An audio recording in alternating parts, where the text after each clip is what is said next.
Well, it seems that yesterday's Darren Daily created quite a stir, debunking the great lie of a quitter never wins and a winner never quits. Sounds great in a speech or on an Instagram post, but it's a massively constraining mentality and can have dangerous personal effects on your philosophy. Lots of questions came up yesterday about knowing when is the right time to quit and when you should just persist. It's a good question, and I'll try to give you some framework for that today. Sometimes it's obvious, right? I mean, if you're trying to become wealthy by playing the lottery every week, persistence will not help you. Positive thinking, prayers, novenas, vision boards, none of that is going to aid you either. The only secret to winning the lottery is to quit playing it. My sister-in-law was convinced she was destined to marry the famous Latin singer Luis Miguel. I mean convinced. She had regular dreams about it that she relentlessly recounted to all innocent bystanders, yours truly as well, as her evidence that this was divinely inspired and quote-unquote meant to be. Oh, and her psychic confirmed this premonition as well. And I wish I were kidding. Hey, an infatuation is fine. We've all had them. But she's 50 years old, and the mental, emotional, and psychological investment in this direction didn't leave any room for anything else less than this fantasy. You see, you have to quit on some things so that you are freed to pursue other things, or even just be available for other things as they show up. Fashion designer Vera Wang quit on her dream and career as a figure skater. What a quitter. But I did say Vera Wang, and you know her name, right? Jack Dorsey and Evan Williams had a company called Odeo, a podcasting platform. As soon as they heard that Apple came out with iTunes, they quit Odeo. Wow, really?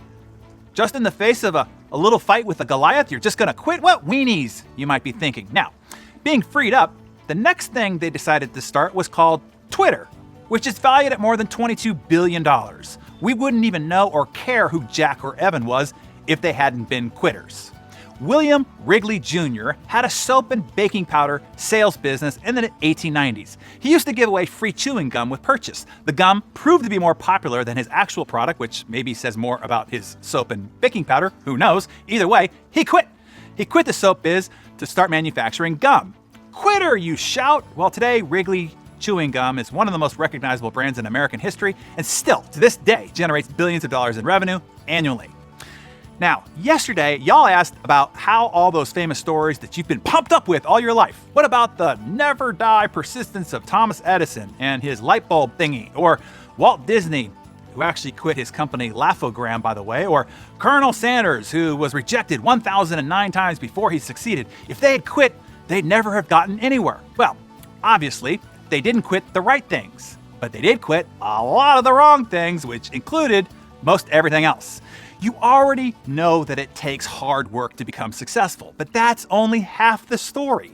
It also takes insight to pick the right things to stick with and the insight to pick the wrong things that you have to quit on and the courage to actually do it. Here's a 5-question framework to evaluate your choices, okay? Number 1, are you doing what you're doing because you think that is what you should do? Because it is what your parents, your priest, your peer group, commercial media, or societal ideals tells you that you should do and expects of you. Take a deep look inside. Are you really doing what you are doing for you? Or are you living up to some imprinting and programming that has been projected upon you? If it's the latter, quit. Number 2, if you are no longer loving what you are doing, I mean at all, the day-to-day grind is exhausting and sometimes debilitating, but you still have a fire for it. If you don't, and you can't regenerate it by refocusing back on the art of it, quit. Quote, "Life's too short to spend it unhappy," said the quitter Paul Allen when he quit on Microsoft back in 1982. Quitting probably cost him $60 billion, but gave him 36 more years of life, and the $20 billion that he had left was still enough to buy happiness, mega yachts, the Seattle Seahawks, and a ton of contribution through his philanthropy. Number 3, it's just not working. Investors don't want to invest, employees don't want to join, and customers don't want to buy. Pay attention to the clues. I don't care how much you love it and how much persistence you throw at it. Sometimes it's just not a good idea or a worthy business. It's probably a hobby and should stay one. You need to quit. Number 4, you are now just chasing sunk costs. You are throwing good money at money already lost to try to salvage a minor win and save some face. Bad idea, time to quit. Write this one down. You want to marry the result, not the business. If the business isn't producing the result, fire the business. And number 5, fear. Fear of what people will think. Fear of damage to your reputation as a winner. Fear of the bruises your ego will suffer. This is when you got to cowboy or cowgirl up and get off that damn horse and quit. There is no shame in surrender. In fact, surrender opens you up to new possibilities and a fresh start.